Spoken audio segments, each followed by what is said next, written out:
He flew a long way to be here with us today. Habla español también, así que no se asusten.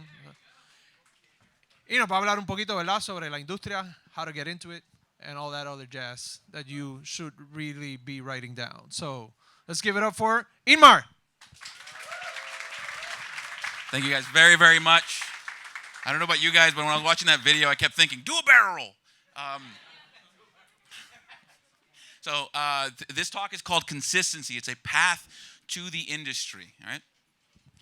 The reason I chose this specifically is because consistency will be the building blocks that you will need to place down for everything that you end up doing, every step that you do, everything that you take on to getting in the industry. Your consistency that you put into that work is going to pay dividends. So let's start off with this. Who exactly am I, and why should you give a damn? Well, I am someone who has been in the industry for almost a decade now. And in that time, I have worked on multiple different titles, from your casual games to your mobile games. I've worked with IPs such as Dragon Age. I've worked with Star Wars. And I got to tell you what, Lucas sometimes can be, it's like a needy girlfriend. I've worked on Command and Conquer. I've actually worked on Command and Conquer twice. One of them actually made its way out the door. One of them didn't, which is something that in the industry will happen a lot. You may work on things that never see the light of day. You may work years on things that never get outside. And that's fine. That happens. That's life. I've worked for a bunch of different companies. I've worked for startups. I've worked for indie companies. I worked for Maxis. I worked for EA. And my name is Inmar Salvatier. I was going to make an Iron Man joke there, but I got told it was dumb, and I took it out. So what am I, exactly? Well, I am Iron Man, exactly. I'm what's called an art generalist. So basically what that means is I'm someone who can move from one point of the pipeline to the other seamlessly. I help bolster any kind of efforts that we're doing. I help to alleviate pressure from like your concept team to your modeling team, sometimes animation, sometimes VFX. That's how I got myself into the industry. I found a way to make myself as valuable as possible using my voice and my ability. I am multi-skilled. That means that I can, like I said, I can take a concept all the way through modeling, texturing. I can rig it, I can animate it. That doesn't mean that's something that all of you guys have to do, but it will be something I will talk about a little bit later. It has its strengths. I can change and move when stuff happens within development, which it's a very chaotic place. There was actually an article that was written talking about the differences between someone like Tiger Woods and Roger Federer. I know it's like a really weird thing to say, to talk about dude plays golf and dude plays tennis, but when it comes to golf is a very repetitive sport where it takes precise movements to be able to be good at it. It's what's considered a kind environment, an environment that's consistent. Tennis, on the other hand, is a very active, chaotic environment. And Roger Federer actually spent a lot of time before getting to tennis doing a bunch of other sports. He dabbled in them until he found what is right for him. These created different kind of neural connections in his own mind and ended up making him a lot better of a player. It does have its drawbacks, though. Its main weakness is the fact that you can stretch yourself out if you do it incorrectly. It's fine to be able to dabble in a bunch of different disciplines, but if you do it wrong, you can end up being a little bit short-handed. You can end up knowing too little of a specific skill to be able to make use of it. That can be pretty unfortunate. So what you should be doing now? What have you done? Taking your time to come to this school has been your very first steps to moving towards the industry. So you should be proud of yourselves just for that. Actually, give yourself a round of applause for making it to here.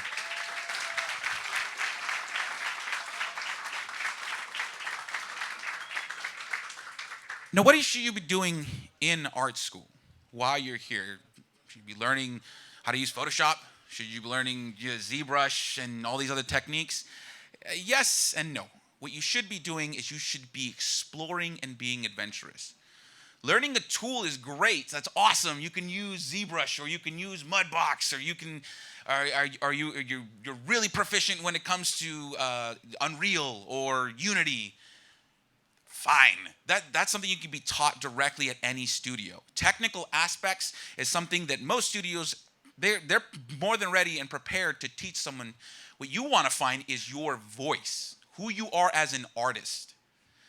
Because generic soldier dude number 5 is going to look the same in any slew of portfolios. That doesn't make the difference. The difference is how you represent that character.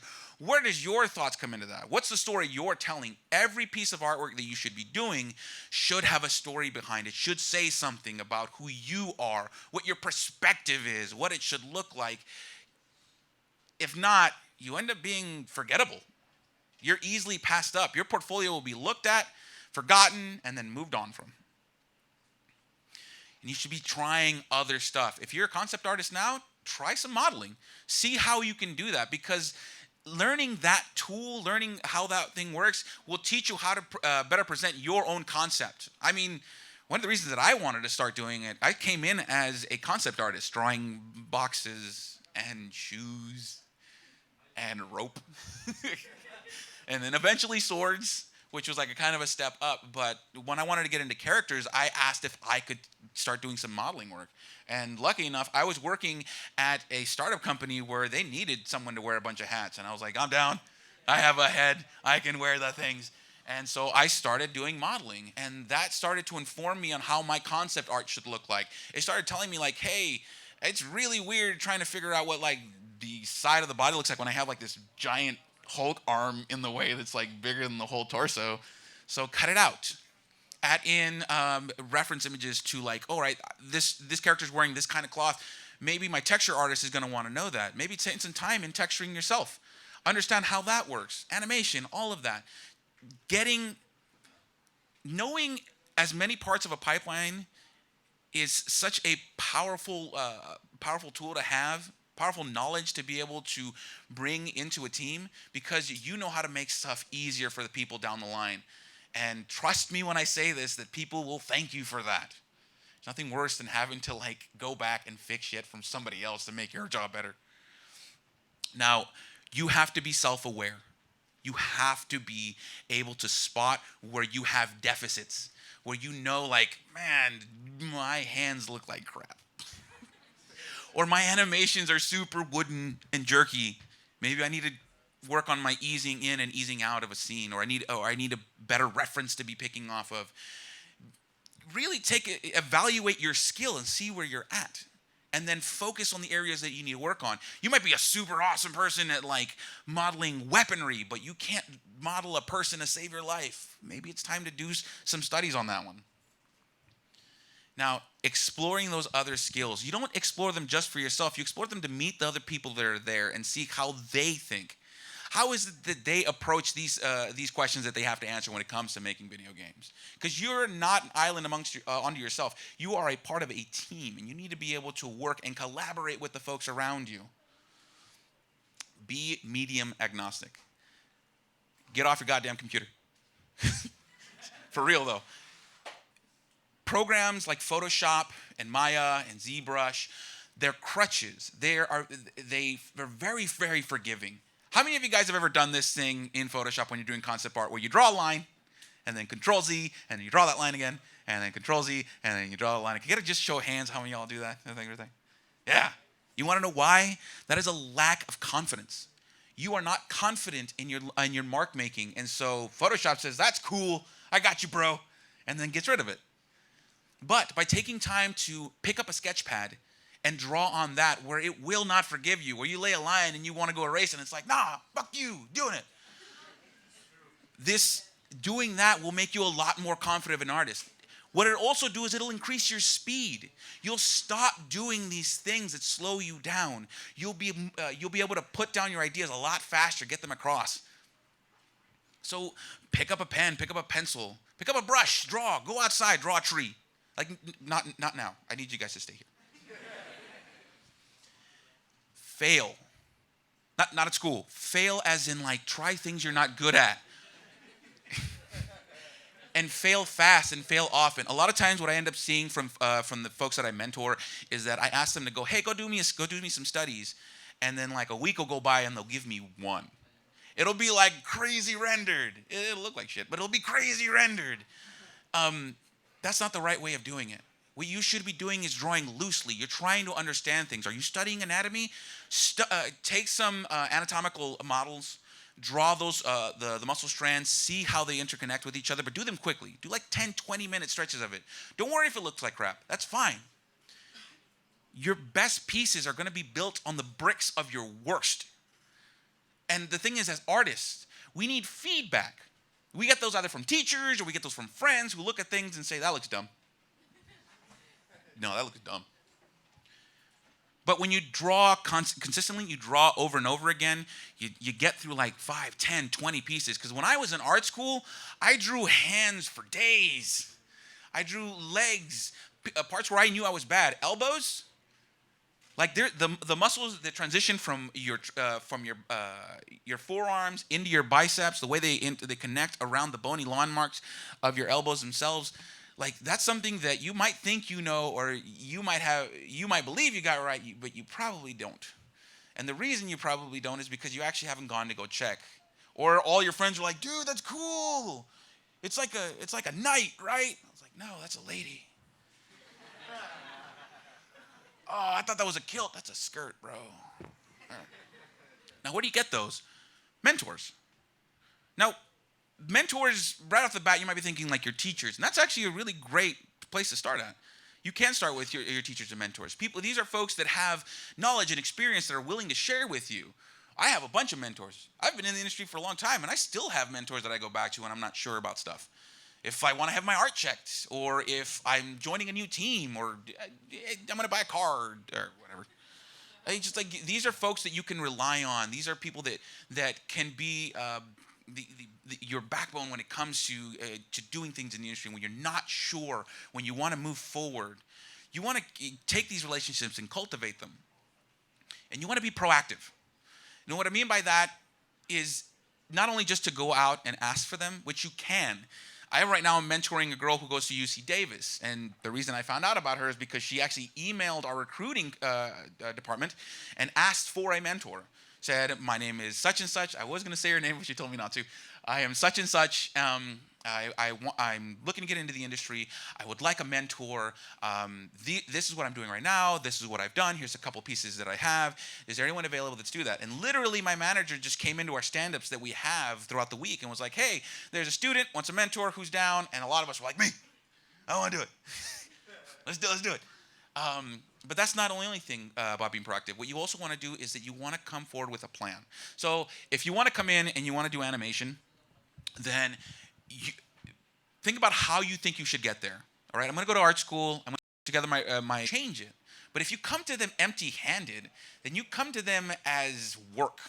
And you have to realize that these folks that you're asking to take time out of their day, out of what they're doing, to then come and do more work, they're not going to have a fun time with you. They may not even want to help you.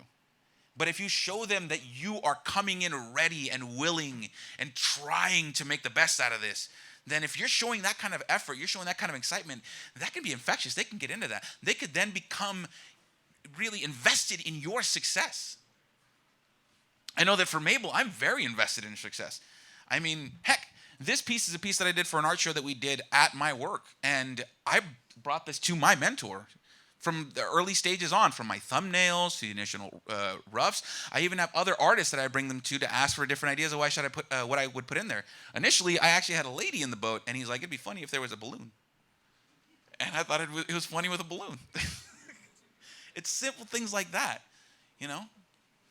And what you want to do is once they give you that advice, you want to close that loop. What that means is if your mentor gives you advice or gives you a strategy to try and you do it and it works, come back and let them know. Let them know, hey, you know, you said I should go and deliver my portfolio in this way and it worked out. I know that's what got me into EA. When I needed to get my portfolio ready and I wasn't sure if it was good enough, I brought it to my mentor and I showed it to him and he's like, there's a lot of stuff in here, dude. And I was like, yeah, I know. He's like, no, you don't. You want to get rid of most of this stuff. You want to put it this way. And thanks to him, it got me there. It got me to Redwood Shores. And once I was done, I came back and I thanked him for it. I showed him exactly how it worked out. I even redid my presentation for him. But you need to give back and forth. You have to create that dialogue with them. You have to nurture that relationship. All right. How many of you guys here are on ArtStation, DeviantArt, Instagram? How many of you guys are putting your art out? Good. Like what? Like a quarter of you? Guys, you have to join the art community. The brand art director for all of Maxis, Jeff Weir, goes to ArtStation every day, looking at potential work on there. That's how we got a bunch of people on our team. Kim Drake, some of your teachers actually know her. She's the lead concept artist right now at Maxis. Her stuff was on there. That's how she was spotted. We've had people come in for contracts who get spotted on that stuff. You go in there, you use these. These are communities that can help you, that could help teach you, help critique your work. If like your friends are nothing but are giving you nothing but yeah, it's awesome, and awesome, put it out there into the art community and get some more feedback. You might find out that they may not have noticed something that was totally wrong, like that elbow I was talking about. It looked like a fin or something. I don't know. You learn to collaborate and critique there. Critiquing, being able to take criticism, take constructive criticism and give it back is a very, very powerful tool. You also grow of thick skin, and you need that because as artists, we take all of our artwork. It's super precious to us. We spend hours on it, and it might look like a potato, but it's our potato. And you have to be able to take someone telling you that potato looks like a rock. It's like, no, it's not. It's a potato. And you also have to be able to tell, like, if you're helping somebody else out, you need to be able to have the right way of telling them, like, hey, maybe you want to try this instead. Like, this is looking a little sketch. Here's what you could do about it. Maybe do a paint over. This is something you're going to do in the industry every day, all the time. You need to. We all work together to make sure we're putting out the very best thing possible. If something comes out looking like crap, there's a bunch of people that make the decision to make it look like crap. Sorry, I was thinking about Sonic, the movie that was coming out. Oh my God, that thing is like nightmare fuel. Woo. All right, sorry. It's the first time like they're actually taking a character back and like they're bringing it. It's gonna look awesome. There was a study that was done that showed that when students went back and actually represented learned information, they were able to maintain that information for longer and be able to draw it back a lot quicker. So if you're learning these things and you have like friends or there's maybe some kids that like to draw and they look up to you, you already have them, then be their mentor. Be that person for them. I do it for my nieces all the time, and I've been watching her flourish as an artist, and it is such a fantastic feeling to have that, to be able to see her learn a new thing. When she comes up to me super excited because like, look I finally drew feet. Sure. Yeah, she's 12. It's all anime. It's like the same face in the same pose. When she doesn't want to draw the hands, she puts them behind her.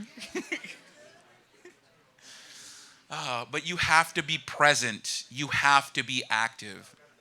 A lot of times that doesn't mean specifically that you need to go in there and put in a finished piece every single time. Another great thing to do, especially for like Instagram, is to go on there and show progress pieces. I do that on my Instagram account. When I start working on a new piece, like if I get the line art done or if I have a couple of thumbnails that look kind of cool, I will throw them up there and just be like, hey, check this out. Or here's where I am into this process or whatever, And some folks might even have something to say back, and I'll take that. I'll use it. If it's a good point, then it's a good point, But the more time you lapse on that, the less time you spend on there, the less likely, especially when you're done with school and you're trying to get into the industry and you're trying to get your name out there, there's a good opportunity that you won't be seen or there won't be enough of your stuff out there to really make a good impression. Because when it comes to your portfolio, you want to show a breadth of work. You want to show that you can go from one style to another, that you're capable of jumping from one team to another. And challenges and game jams. ArtStation, Polycount, Gutter Zombie, like all these different DeviantArt, all of them have challenges that they do on a monthly basis. If you're not comfortable with putting your artwork up all the time, then join those. That is just a microcosm of everything I'm talking about. They have everything in there from collaboration to critiquing to daily progress peaks. You get to do all of it all at once, and at the end of that, those things are being reviewed more often than not by industry professionals. I know Blizzard does one specifically to look for folks to hire on for internships. So keep in mind that the more time you spend on them, the more likely you'll be able to find your foothold in the industry. And the thing is, the industry itself is kind of a small community. So maybe if one art director can't use you or one lead artist can't use you, somebody else can, and they might let them know. I mean, I hear from folks that are at Blizzard when there's an artist that's moving up to the Bay Area. I've heard from folks from teams that are coming in from Tiburon, our other EA studios, and I help them get into, like, I know I shouldn't say Zynga, but Zynga, like other studios that are around us. We help each other. We remember each other. Okay. Let's say you get into the industry. You've done everything you needed to. You got your name out there. You land yourself an internship or a contract. Now that is probably like the dream come true, I'd imagine, right? Like that's what everybody's trying to get to. But what do you do with that? And what does it actually mean to be hired on, especially for like a contract position for like 6 months? How do you make the most of that? Well, first and foremost, you have to know your worth. You guys are spending, what, 2, 3, 4 years here at the school, learning the tools of the trade. 4 years, do straight up just like bam. I've been here forever. When someone hires you on, you have to realize that they're hiring you on for your skills. These are skills that they do not have, that they are not prepared for, and that's why they're going to pay you to do that work. So right off the bat, you do not work for exposure. There's a lot of companies that straight up will be like, hey, if you come and do this, though, we won't be able to pay you nothing, but like eventually somebody will see it and then they'll know who you are. Fuck that. No. If your exposure comes from our community, the people there will see you. Your name will get out there. If you're using it consistently, here's that word again, if you're using it consistently, then people already know of you. How many of you guys ever heard of Loish? How many of you guys ever heard of Noah Bradley? Oh, kind of. That was a little bit, whatever. These are folks that tend to be consistently on there. Jim Lee. God, there's a bunch of them that still put their art up. Even, there's a gentleman that I worked with that's worked for Marvel. His name is Mel Ruby. He was the principal artist for Red Sonja. And he still even puts stuff up there. The dude gets hella money, does hella work, and he still does that. Because he knows what he does. What did the Joker say in the Batman movie? His dad told him, if you're good at something, don't do it for free. Expose your bucks and don't pay for nothing.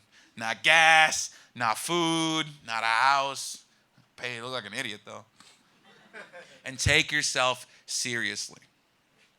If you're constantly sitting there thinking about, like, man, I should really do that, but, dude, Overwatch, though. That's not going to get you anywhere. If you're spending more time thinking and dreaming about the things you want to do and not actually doing the things you want to do, then it's all going to go by. It's all going to pass you. It won't happen.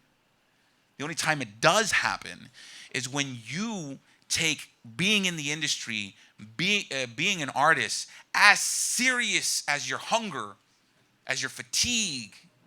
Like, it has to mean that to you. It has to be that. Every breath has to be this thing. Because there's a bunch of people trying to do it. But there's a bunch of people that aren't trying as hard as you. That's what you have to remember. That's what you have to be thinking. Like, they might be doing it too, but I'm working harder. I'm doing more. And advocate for yourself. Like I said before, when I wanted to get out of drawing ropes and rocks and I wanted to get into modeling, I was like, hey, I could do it. Let me do it. Let me try. And they let me try. And the same thing with animation. I was like, hey, I want to be able to do this. We have all our work done. I can do this. Let me give it a shot. And they'll let you do it. At least they should. Like, you have to be your biggest supporter. Because at the end of the day, that might be all you got. And consult your mentors. If you use them this far, you can use them moving forward. If you're feeling sketch about a company you're going to get into, or a contract that you might be trying to sign, or a game that you're going to be working on, go back and talk to them. Let them know what you're doing. Keep that relationship going. It will pay back, I promise you. Ask questions. Once you get there, once you're in that team, ask them why things are done the way that they are. I ask stuff all the time. I'm kind of known as the question dude. I mean, it's kind of sad though, like you get to the end. All right, Q&A sessions. Inmar, what do you want? I was like, how'd you know? But you want to be considerate about how you're asking questions and what questions you're asking. You want to think about like where you're at in a meeting. Like, is it appropriate to be asking them like what the pipeline is going to be like when we're trying to figure out like, all right, we're going to go to lunch? Like, no. Write them down. Be curious. What does your team expect of you, you know? How does the artwork that you're trying to do, like, what is the style that they're going to be in? Not just that, but where does it go? When you get a piece done, where am I putting it? Who am I going to go to if I have a question? Stuff like that. And what do you expect of your team? Who's your manager? How can I get on full time? What does it take? And right off the bat, you may not even be at a AAA studio. More often than not, and this is true for me and everyone I've ever worked with, you start at a startup or an indie team, and you work your way up from there.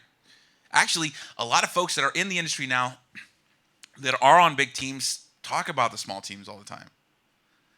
That feeling of being a tight-knit group, a little family, doing what you need to do, being scrappy, working hard. Like, have you guys ever heard the term the grease, the squeaky wheel gets the grease? No. It means the thing that's drawing the most attention is going to get it. You have to be that. And strive to know. Know how your studio works. Know what they need. Understand why this engine is the one that we're using. The disciplines. How many of you guys know what disciplines are in the art? Awesome. I got told to bring this up. I was like, no, this is like industry knowledge. I'm not going to have any idea what it means. It's a simple word. Meet the other ones. Kind of like you're doing here. Like you're going around and, like I said, trying out the other skill sets out there. You want to do the same thing when you're in the industry, when you're a part of a team. Because if you can put yourself forward and help out a designer, help out an engineer, help out a sound engineer, then these are the folks that are going to want to come back to you. These are the folks that, like, when they go into those meetings talking about, like, hey, who are we going to keep or who do we have to cut? If they know that, like, hey, when I was trying to figure out a mechanic for a game, Inmar was more than willing to help me get assets just to try it out. Like, those kinds of actions are going to stick with them, are going to show them that, like, you're reliable, you're capable. And by going around and offering to help, you become a name that sticks with them. And if you don't know something, you can then go ask these folks. These are the people that you can go when you're trying to know things, when you're trying to understand why things are done the way that they are. These connections, these people are probably going to be your way to stay there. If not on that team, on another team. Like I said, the community is small. Make those points of contact. Find the person in animation, in modeling, that, like, you're cool with, that you feel comfortable coming back to and talking to and, like, asking dumb questions. There's no real dumb question. Like, if you don't know anything, like, you should go over there and ask them. But I have those. I got my buddy Ivan, who's one of our tech artists, and he's not even the lead tech artist. We came onto the team that we're on now together, but whenever I break something, I go to him because I feel comfortable with him. I know that he'll have my back. If he doesn't know, he can go find that answer for me and could probably find it a lot quicker than I could. And keep them in the loop, kind of like with your mentors. If they helped you out with something, come back and let them know, like, dude, that worked. Or like, no, that made it a lot worse, and now my screen is on fire. And I'm trying to pretend like it's not my fault, but it's at a studio. There's nothing wrong with presenting it. But you have to understand how to do that. You have to understand how you can bring your idea forward and get people behind it to make it happen. What kind of give and take do you have to do to make it happen? And by meeting these other folks, meeting all these other disciplines, understanding what makes their job easier, what makes their job harder, it'll make it better for you and make it easier for you to bring that idea and actually put that into a game. I did that with the Sims Mobile when I was working on it. I helped them craft an entirely different mechanic for the game on how players will play with it. These are I don't want to use surprise mechanics. That's totally bad, but. These were events that would happen within the game where you would be given an option as to like a good example of that is you're a barista and you want to try to do a cool trick with your cup, and it could either fail or succeed. Depending on that, you would get a bit more experience in that. That was an idea I brought forward to a designer, and he was like, "This is cool. How could we do that?" And I had no idea.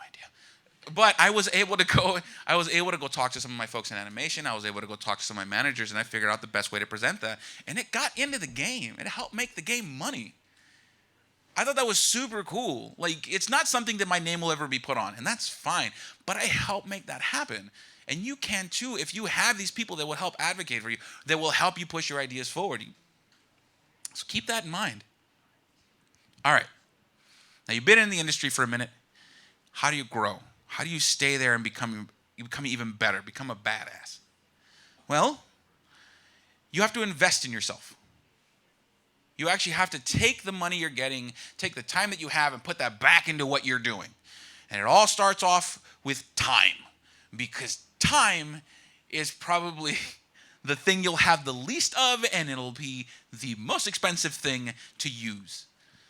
I know right now I get into work at 7 o'clock in the morning. I leave there somewhere between 6 and 8 o'clock, depending on the day or depending on the crunch. I get home, I spend time with my son, and then I got to go to bed. I got to get up and do it all over again. I get the weekend for like a little bit of time to do that stuff, but I still have to practice stuff. I still need to work on things.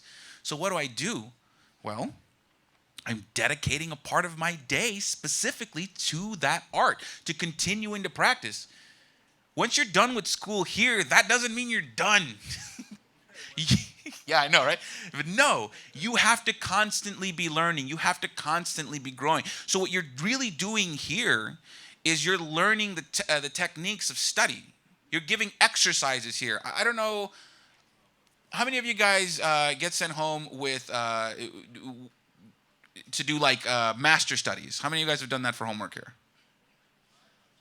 1. 2-ish? Master studies is something that I still do. I will still look at some of the great works from the past and then redraw them for myself. For real though? Yes. Those are things that you must continue to do. It still keeps you growing, keeps you fresh. And you have to follow the industry. You have to be paying attention to it. If this is where you want to be at, you have to know what it's doing and where it's going. What's the next engine that's coming out? What's the next tool they're bringing out? I remember when they came out with Marvelous Designer, I was like, yes! I am so tired of having to model that. You mean there's something that does it procedurally? Yes! And you use those things. I tried out Mudbox. I mean, I sticked with ZBrush, but I tried Mudbox. It was fun. It was cool. ZBrush was better, in my opinion. But it's something you want to keep doing. And by that, you also want to be having the proper equipment. When you get there, if you could do it now, great. If you can't, I totally understand. But luckily, you're in a school that has all this stuff for you. But when you get into the industry, you want to bring that stuff home. You want to be using all of the industry standards. You're using a Cintiq at work? Get a Cintiq at home. Are you using Photoshop? Use Photoshop.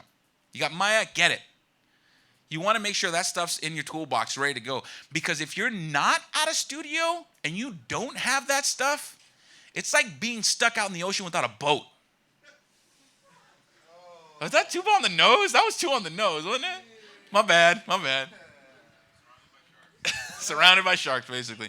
But yeah, it's going to be a lot more difficult to update and prepare a portfolio when you don't have what you need to make it happen. So by segregating off what you're gaining and getting the stuff that you need to stay in there, Yeah, that's going to be important. That's one of the very first things I bought once I got into the industry was a Cintiq, right off the bat. I knew I needed it.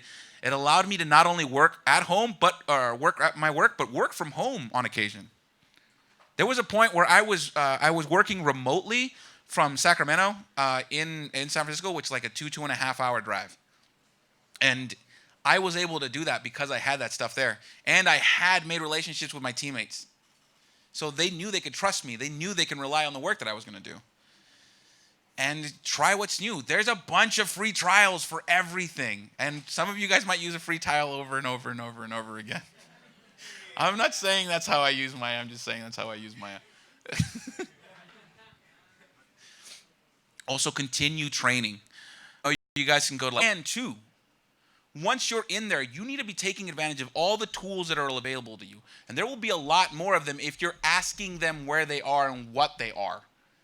I was the first person on the Max's team to get paid to go and take a color theory class. Yeah. That was unbelievable to me. And it turns out nobody had any idea that they even had that program there to begin with. Be curious, ask these questions, get your training, and realize that it's going to be a thing that you will have to consistently do throughout your career. Now, you want to make goals with the stuff that you buy. I'm sorry, there's a lot of stuff that I'm covering here. I get it.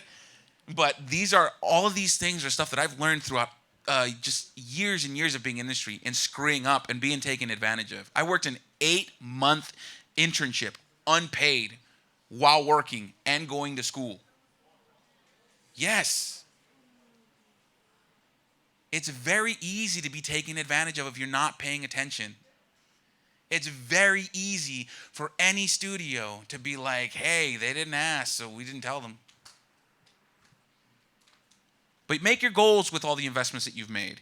You want to say like, hey, I picked up this new program. I'm going to use it, and I'm going to learn how to do these things. And talk with your manager. Make that a part of how you're growing in the industry or how your career grows. Link into the things that your team needs. Is your team going to be moving over to a pixelated game, which happens? Then yeah, maybe pick up. I think it's Marmoset has Quixel Art. Yeah. Pick it up, try it out, use it, and make it a goal that's specific to what your team's going to be needing. And make those goals tangible, make them measurable. Like you're not going to go and learn Unreal in a month. Like you're not going to learn how to use the whole thing. That's not how it's going to happen. Break it up into chunks. Say that like in the first month you want to be able to learn the UI. The next month you want to start a small game project. And give that time frame for yourself, for your manager. So you're keeping yourself on track. Keep yourself accountable for the things that you're doing. Be very realistic with them. Like I said, you're not going to be able to do things as quickly as you want. Stretch them out. Make them easier on yourself. It shouldn't be a headache. Don't be afraid to miss it. If you make a goal and that month passes up and you didn't reach that goal, that is not the end of the world. It happens in its own time, and it takes as long as it takes. And this is true for the industry too. You might be thinking that once you graduate, you'll get right out and you'll get right into a job. That's not how that works. If you're shy about putting your stuff out onto the art communities, then it's going to make it even that much harder.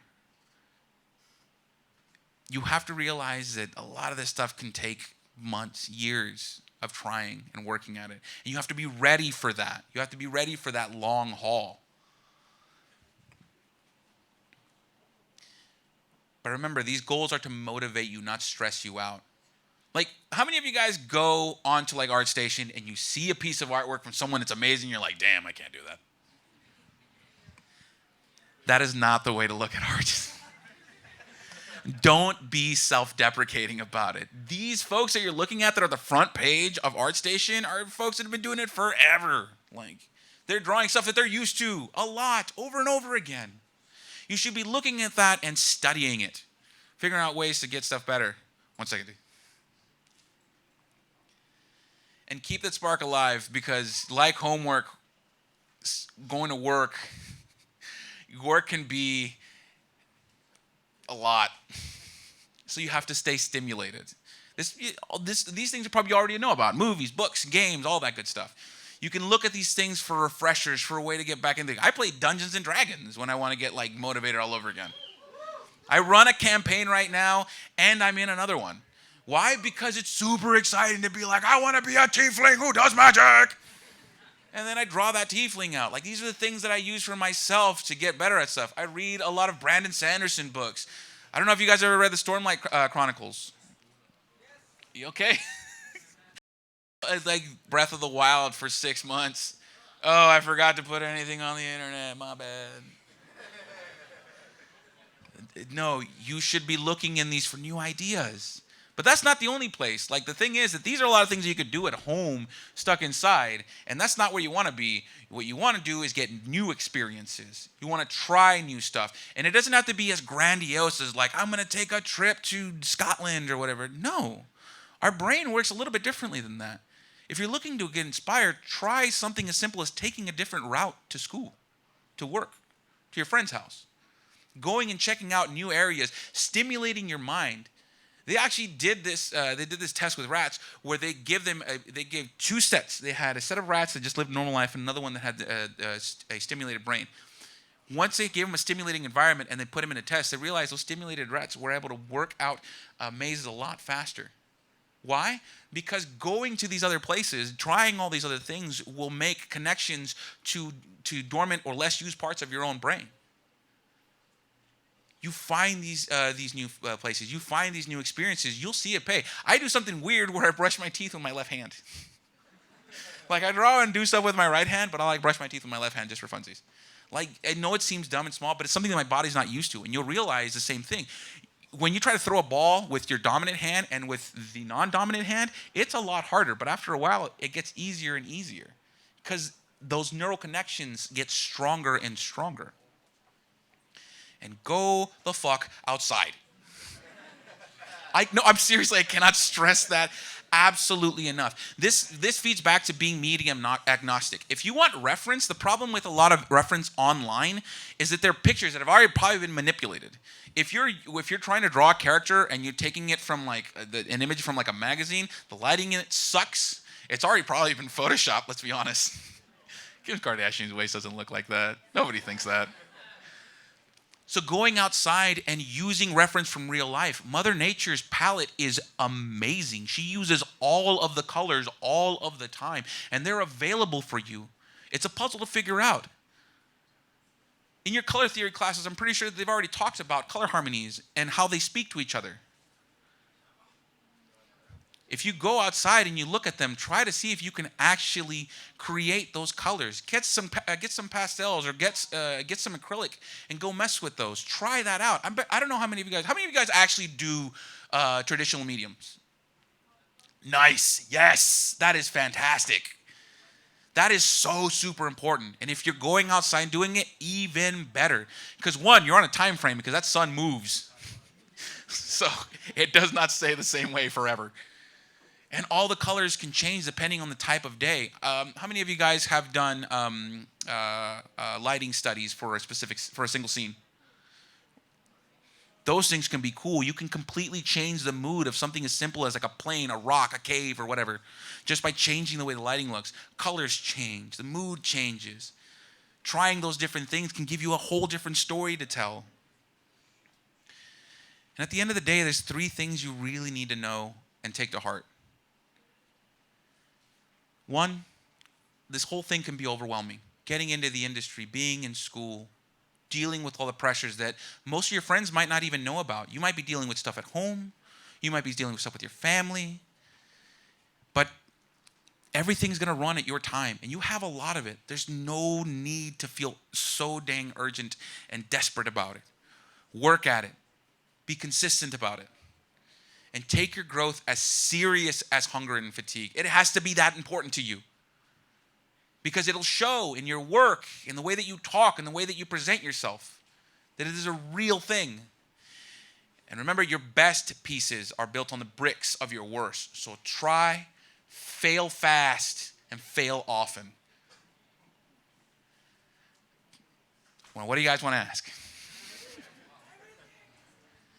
Go for it. you guys have any questions whatsoever, I'd be more than happy to answer them. Oh, shit. Dude in the back was actually first.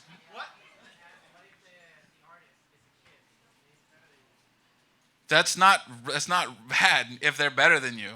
If they actually, oh sure, if they're actually, if you're mentoring someone and their skills exceed, that says a lot about you too. If you've been helping them to get up there, be proud of that. Be proud of them, and maybe hell, ask them what they did, and how they did it. Like there's nothing wrong with that. I mean, there's industry professionals that I work with. There's a guy named CP Smith who's an artist for Marvel, and I worked with him at a startup, and he loved the way that I did my weapons. And he would ask me, a dude who was still in school. There's nothing wrong with that. Anybody else? Yes.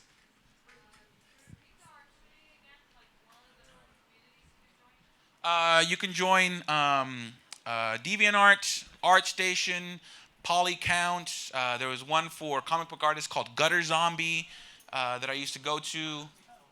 There's a lot of them out there, but not just there. If you go onto like Instagram has their own art community. You can look at hashtags, art on Instagram, digital art, 3D art. Hello. Okay. Find artists on there and talk with them and get critiques and even use that as a way to find a mentor.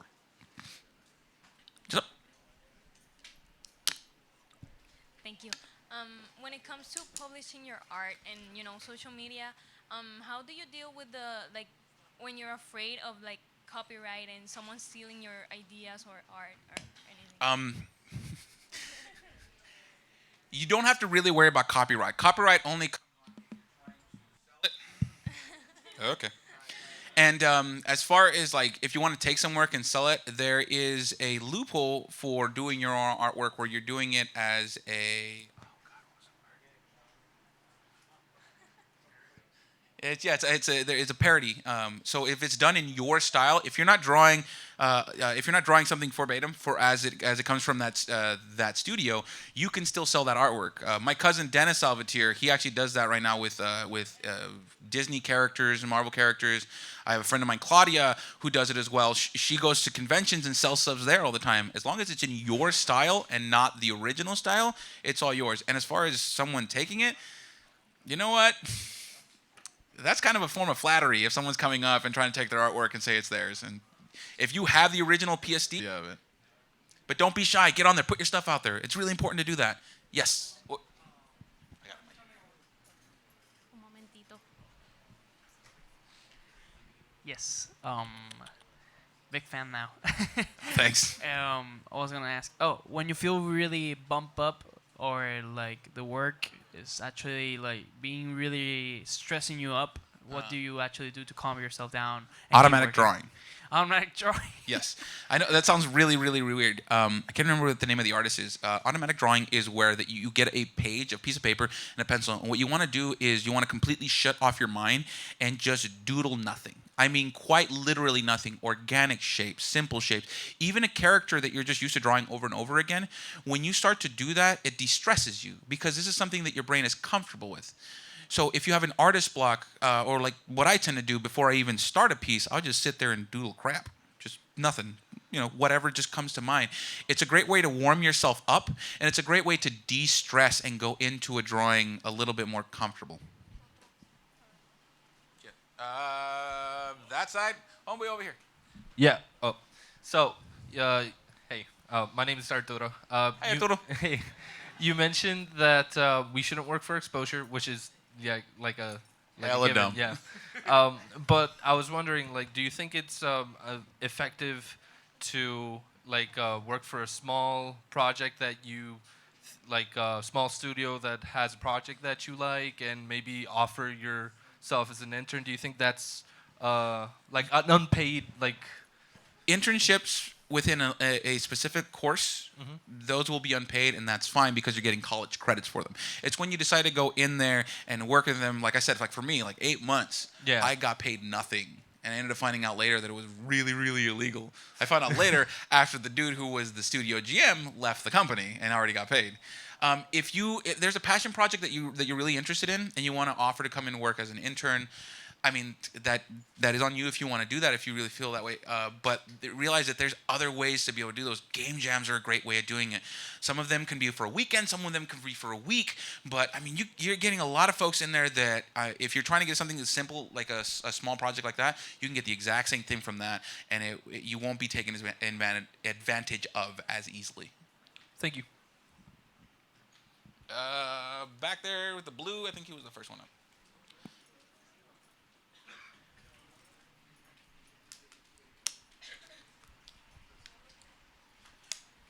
If you put your artwork on the internet to get feedback, but you don't get any feedback out of it, what do you do to get feedback? But I don't know how to explain it well. En español lo puedes decir también. Okay. Te entiendo. Si tú mandas tu trabajo por internet Sí. para que te den consejos, cómo mejorarlo, cómo qué hacer para mejorar, pero no tienes ninguna contestación para mejorar, ¿qué debo hacer? Pues, if you go, it's easier for me to say it in English. I try in Spanish. I can understand it just fine, but it'd be easier for me to respond this way. If you go and you place it onto one of those communities and you're not getting a response back, it's probably a bad community. I've never been in one where you didn't get at least some response. So what you do, you go somewhere else. You put it up. You either repost it or post it somewhere else. Go to a different site. There's a bunch of them that are out there. The ones that I use a lot is RStation and Polycount. Those are the ones that are they have very, very active communities, and they're looking to help. Let's do this guy over here, and then we'll go that way. My question was that when you mentioned invest in yourself, yes. What if I invest in myself in any type of course on getting better at drawing? Is that a good idea? I'm not sure I understand the question. I'm Dímelo en español. gonna say in Spanish. Si voy a gastar parte de mi dinero Sí. en mí, sí sería una buena idea en coger cursos aparte de lo que tengo en la universidad. Si fuera una buena idea o no. Depende, porque where do you want to end up? ¿Dónde piensas que dónde quieres tener tu carrera? You want to invest on where you want to go. So if you're taking courses here and you invest in something that isn't a part of that, then where are you wasting your time? The stuff that you're buying or the courses that you're taking? Your investment should line up with your goals. Get me? Yeah. So make sure that you're doing that. If you're going to put the money apart because you want to do that, then focus more on that. See if you can get into courses and classes that are specific to that instead. Thanks. Yeah, no problem. That's it over there.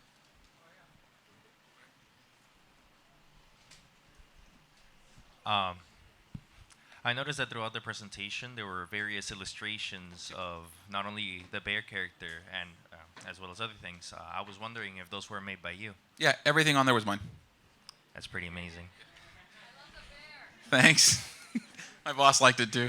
I was asked initially if I wanted to put it all up in front, but I thought that like a lot of this stuff that I worked on is specific to the point that I was trying to make, or I thought it was from. It's like, for example, when I was talking about getting into game jams and challenges, there was a set of concepts that I did for some spaceships. That was for a game jam that I was in where we were trying to do a side-scroller shooter. And those are the jets that I was trying to design for them. And it was like over a weekend, you know? So I just thought it made sense to have it up for you guys. Thanks, man. Anybody? Oh. Wait, no, that guy, the dude in the hat right there. And then I'll come back this way. And how much time do we have? Hey man, what's going on, man? How you doing? Not too bad. It's cold in here and hot as hell outside, so it's weird. I go outside, my glasses will fog up. All right, that was my question. Just kidding. I'm Yeah. kidding.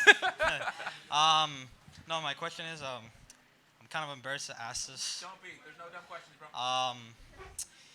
Is it ever too late to know how to start drawing? Is it ever too God, late to start no. drawing? Are you kidding me? Never too late at all, at any point. I think Bob Ross said it, that our talents are just nothing more than something that we practice at. So yeah, if you want to start doing it now, do it now. Oh, actually, my manager, who is a development director, got into Inktober this year with us. She doesn't draw. Yeah, any point, bro. Pick it up. All right, cool. I don't know. Let's go over this side a little bit further out. We got 2 questions. All right. I've heard that in the industry, it's kind of trying to value more specialists rather than generalists. You as a generalist, with your experience, do you find that to be true? Kinda. So the thing is, it depends on where you're at. So AAA HD titles, your Call of Duties, your God of Wars, and things like that, they want specialists. Everything there seems to become compartmentalized. The difference is, though, that by being a generalist like I am, that I can actually go to my specialty, which is character art, and then if concept needs help, I can go help them out until I have something else ready for me to do. Or if animation needs help, I can step back and I can go help them. Now, at a mobile studio, in indie studios, where you'll find yourself more likely, wearing a lot of hats is for everybody. Everyone will do basically everything else, especially if the team is very small. I've worked on teams where it's like 5 guys, and I was the art department.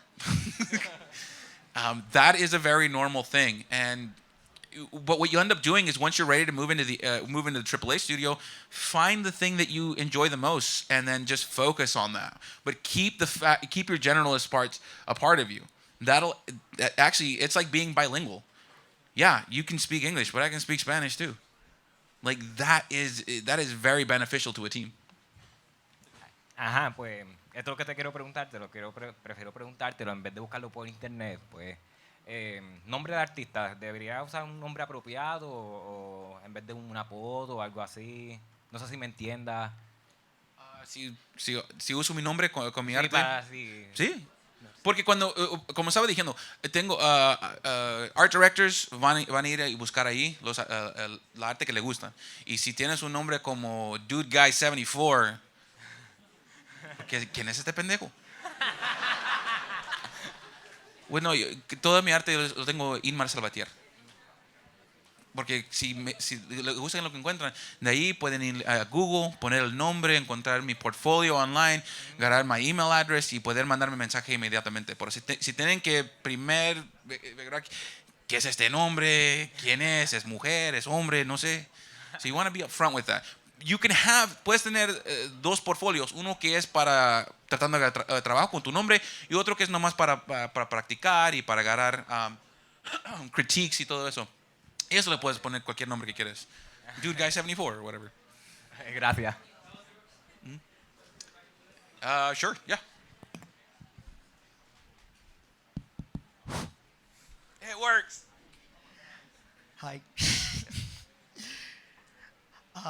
Mi nombre es Cristian, and I want. Sure? Yeah. Okay, so I wanted to ask you one question.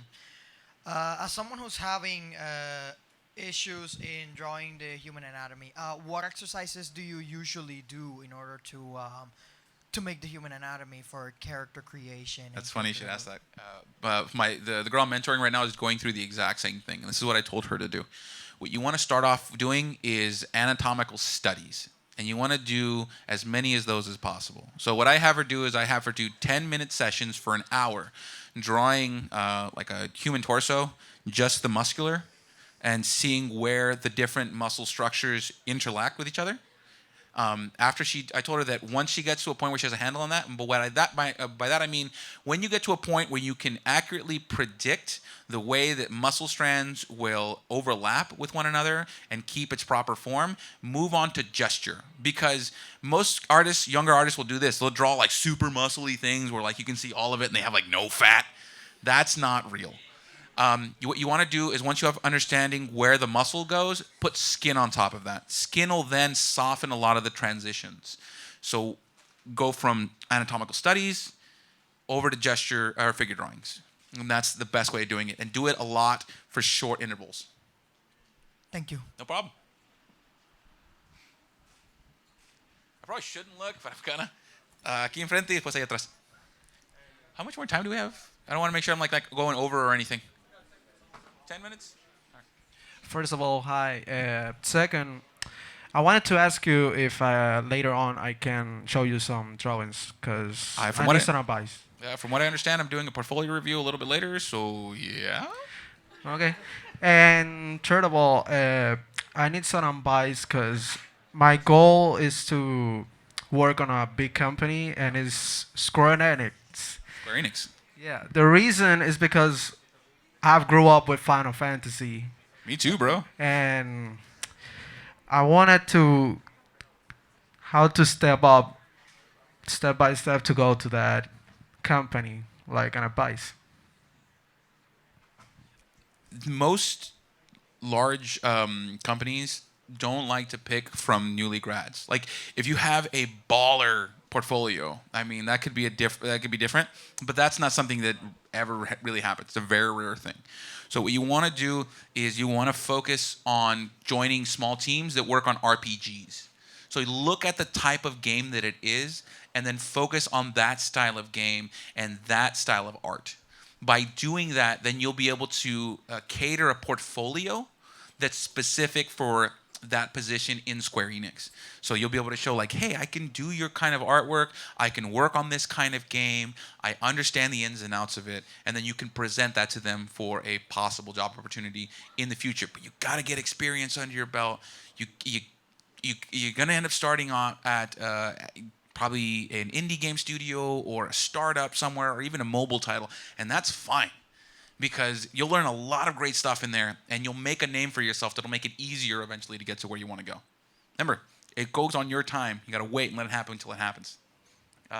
Inmar, can I cut in real quick? Sure. Just to let everybody know, por favor, if you check under your butts, ahí está la hojita de evaluación, que many of you might have just walked in and sat on it. Acuérdense, por favor, de llenarla antes de que se vayan, please. So, mientras estamos en el Q&A, if you can fill it out, really appreciate it. There's a present under your butt. For the most part, and you get a car. And you get a car. For the most part, it's the seats in the front that got them. We couldn't put under every single seat, so just make sure.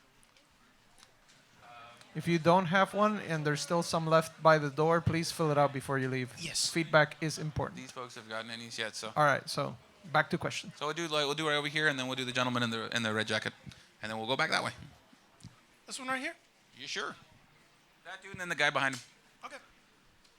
So, like, as an artist, I deal with constant art block. Like, do you have, like, some kind of, like, process you do to, like, get over the art block? Yeah. Like, stop stressing out.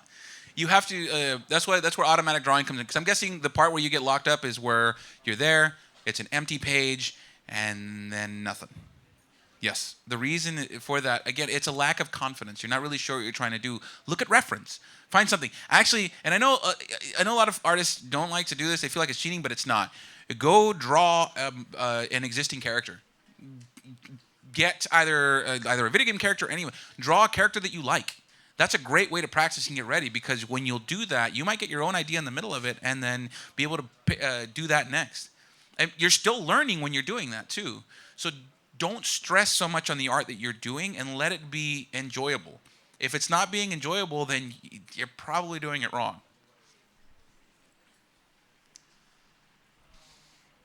This is real quick. I got another question. Yeah. Sure. This is really important because you were talking about invest on ourselves, but you're talking about software and having to spend on your stuff to become a great success. What do you recommend when it comes to like where you have a little bit of low budget and you want to keep going as an artist and get to AAA industries? That's fine, dude. When I first started out, I didn't have Photoshop. I had trial versions of Photoshop, but you use programs like Procreate. Procreate is an Apple product you can draw with. There's Autodesk Sketchpad that I have actually on my phone. I use it to doodle all the time. There's cheap answers for everything. If you're going into modeling, pick up Blender. Blender is super powerful, open source 3D software. It lets you do sculpting, lets you do animation, lets you do modeling, texturing, the whole bit. Get trial versions of stuff that you want to use and work on them for a little while. Like one thing that I did with Substance before I bought it was that I had already created a character. I wanted to use Substance on it. So I got the trial version for 30 days, spent the 30 days texturing that character up. Like, you can do a lot of this stuff on a budget. Don't feel like you have to get everything right now, but just keep that in mind. Make that a goal that you want to get to eventually. Yeah. Okay. Thank you. No problem. Dude in the red shirt, or the red jacket. Hi, I'm Red Jacket. Hi, red jacket. I'm black shirt. I Like a wanted black to button. answer is in the part of the story mode. If I want to make a story in my game or in my art, how can I make it simpler? Because sometimes we have too many stories in one, and try to organize that to make it better. How can I? What you want to do is you want to break up your story into beats, especially like if you're trying to do it in a game. You want to look at the hero's journey. It is basically a model that breaks down every single story ever told ever. It's all done the exact same way. There's a call to action. There's a low point. There's a place where you return back to normalcy. But then you can also break down stories to a single image, and that's what when you're trying to say something. What you want to have there is you want to have a point of interest. You want to have something that's being told. Like if your character is surprised. Actually, did I have it in here? I think I did. I'm gonna go back real fast. There was a piece I did over a weekend for a challenge, and there it is. This guy. So Blizzard was doing one. I found out about it last minute, and I was like, I'm gonna just do something real quick. And so I ended up doing this one right here, and it's just it is a battle scene inside one of the caves from Heroes of the Storm. And what I wanted to show here is the tactics being used by a team against a single enemy. Like this guy's like a real badass. Like I'm gonna just kill this dude with my machine gun, but he has a guy jumping up right behind him. It's a surprise tactic. Like you want to be able to tell a story of stuff that's happening with your images. You want to be able to say something with those. So if you're overcomplicating, like it's gonna be a guy who came from a mountain who's gonna fight a dragon that lives in a lake, but there's a lady who gets no. How about it's just like, hey, it's the guy, he just woke up and he's decided he's going to start his adventure today.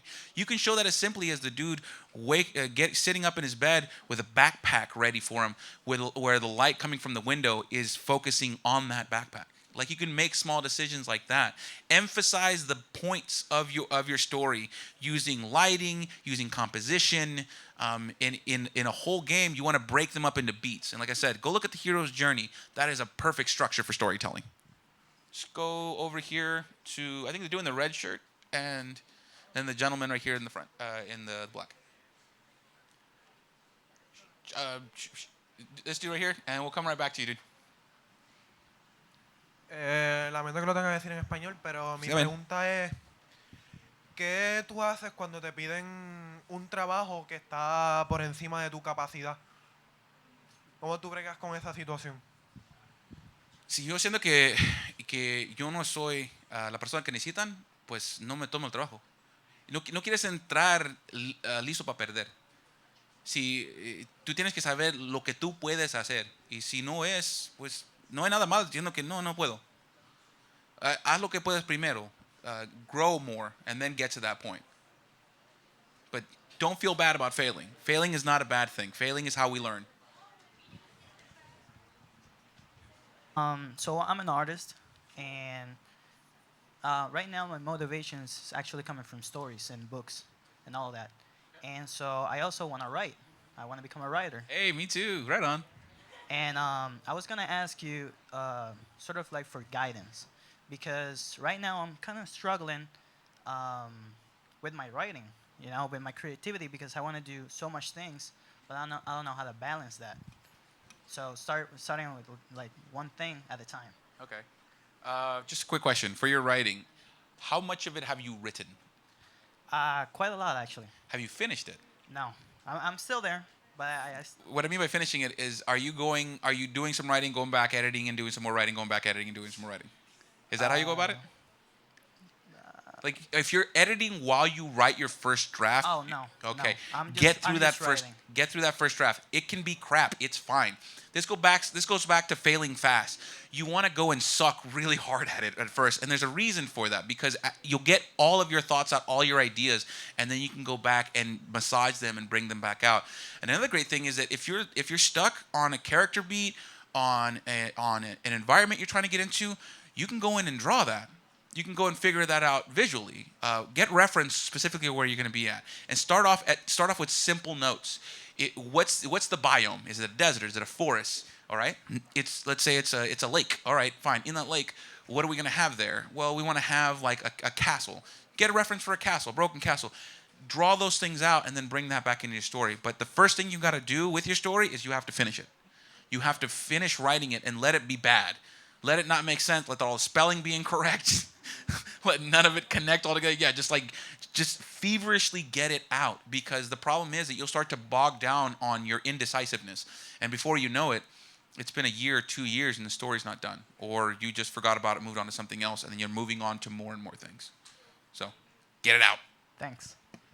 There was a dude in the black shirt who didn't get a chance to. That gentleman right here. I just wanted to ask, what activities do you do when you have a day off? Do you go to the movies? I play with my son. No, he's super smart. He's really. I'm getting him into watching watching cartoons, anime. We just got done watching the latest season of My Hero Academia together. Oh yeah, totally. And then I got a Switch for the ride to the flight over here, and he actually spends more time playing it than I. He's only 2, and he's just like messing around and pushing, but he loves it.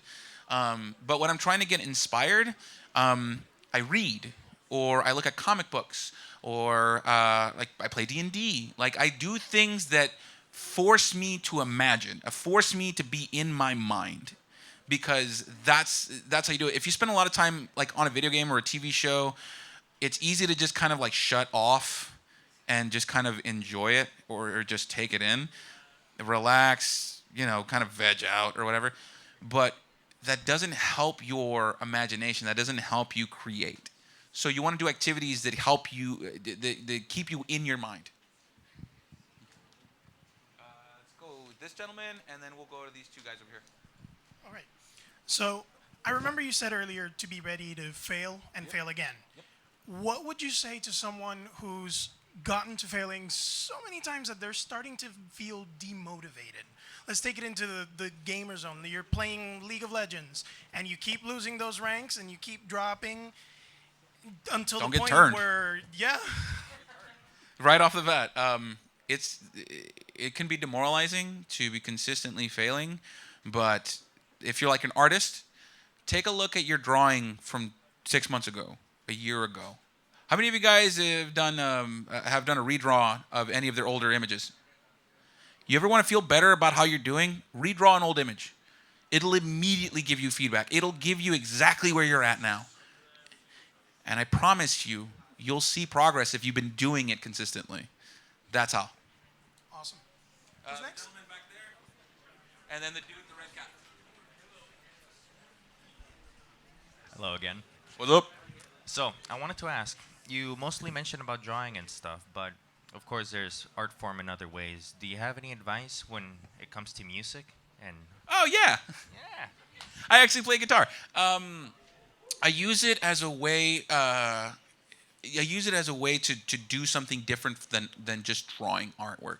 I use it as a way to go in, like if I'm trying to figure out a mood for like a piece, or if I'm working on something and I'm just getting super stressed out because it's not coming out, I'll go out into the shed. I'll just pick up my guitar and I'll just start to play, and I play towards the emotion that I'm having. I'll find chords that fit what I'm trying to do. I tend to do minor chords when I'm trying to get into something that's a lot more dramatic, that's a lot more emotional. And I get into major chords and I'm trying to get into something like exciting, something that's like a more active and things like that. But yeah, you can incorporate stuff like that into your own development. I'd say keep doing it. If you don't know how to play an instrument, I recommend picking one up, fucking around with it. It doesn't have to be a guitar. You can even do poetry. I was in Old San Juan and I found this poetry bar and I went and kicked with it. And I swear to God, I thought I saw I saw one of your teachers there. It wasn't him. I do poetry by night. Yes. This face. It was pretty sexy. Wait. Isn't that cool? You were saying? I can stand being next to that all the time. Gentleman right here with the red cap. Okay, so I'm working on making a story and an animation, but the thing is, I'm having these university homeworks and stuff, and I don't get the time to actually focus on it. So what do you actually recommend me to do if I want to keep writing and animating, but I don't have the time because of the university homeworks? Self-audit. You want to take a look at your day and find out where your time is being spent or wasted. If you feel like there's not enough time in the day, you need to take a look at, all right, it doesn't feel like there's enough time in the day, but I just spent 40 minutes on Instagram.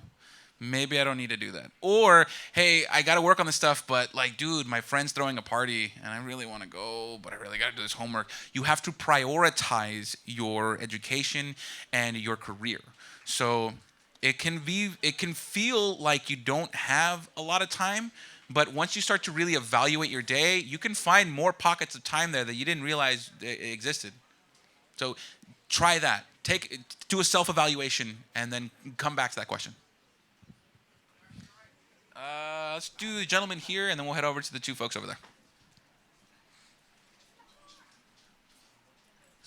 Yes.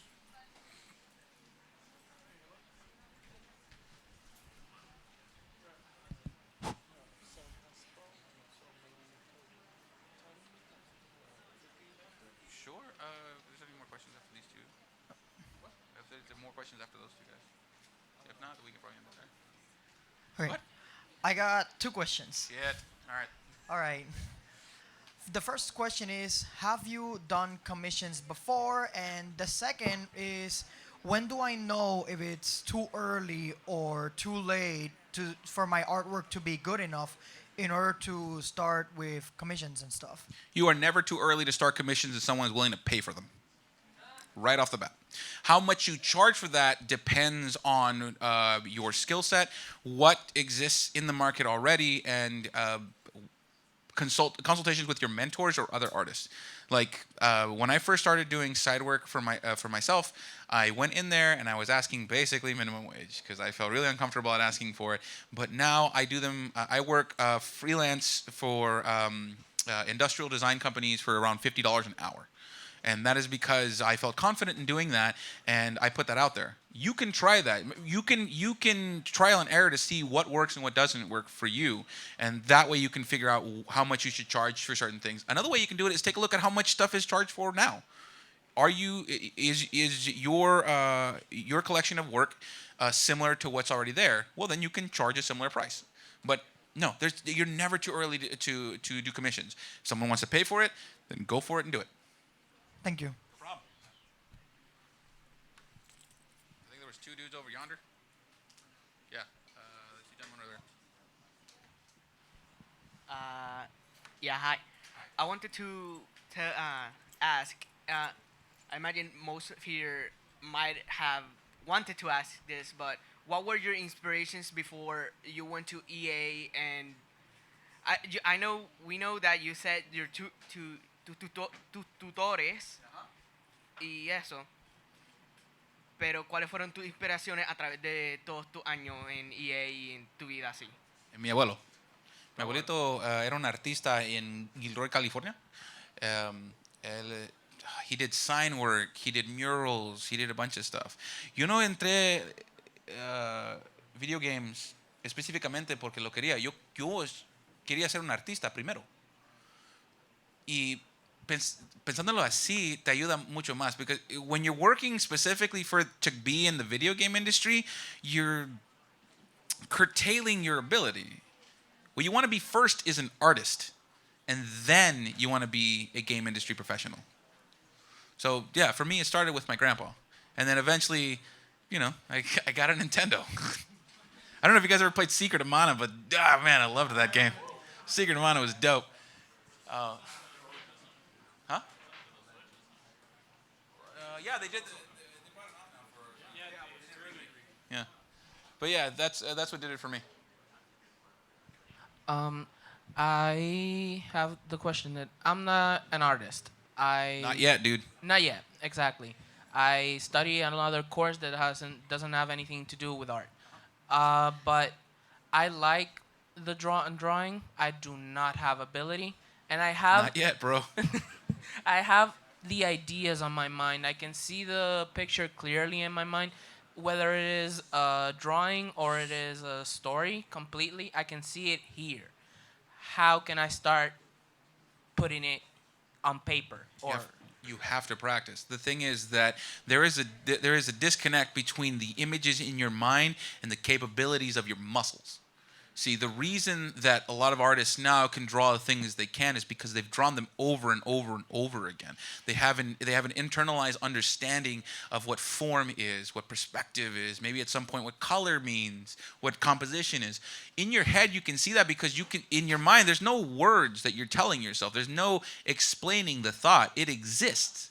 But to bring that out from your mind onto paper through your hand, you have to get that hand used to doing it. And the only way that happens is by doing a bunch of work, a bunch of art all the time, but not finished work.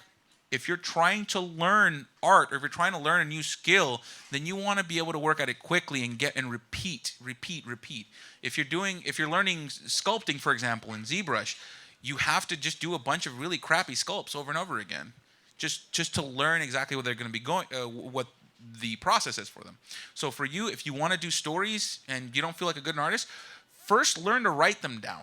Start off by being able to communicate your idea, either written or verbally. If you can do that effectively, then you're part of the way there. Then maybe you can pick up art, or maybe not. Maybe you want to just design a game that tells your story. You can do that too, because if you can communicate what your idea is, then there's definitely a way that you can get someone to play through that story, dude. All right.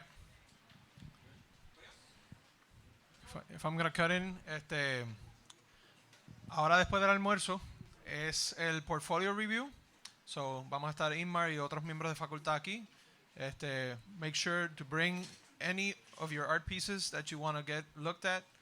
Pueden actually have some of those questions that you have answered while you're doing the portfolio review.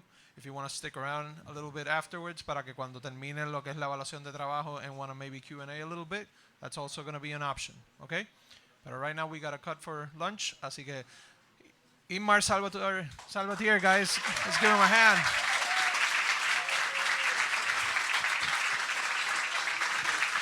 I can't wait to see all of you guys in the industry one day. Ahí está. So take it to heart. Por favor, llénenme las evaluaciones, déjenlas por aquí en la puerta antes de salir. Y ya saben, no es la actividad de la tarde, no es presentación ni nada, va a ser simplemente portfolio review. So bring stuff you want to get.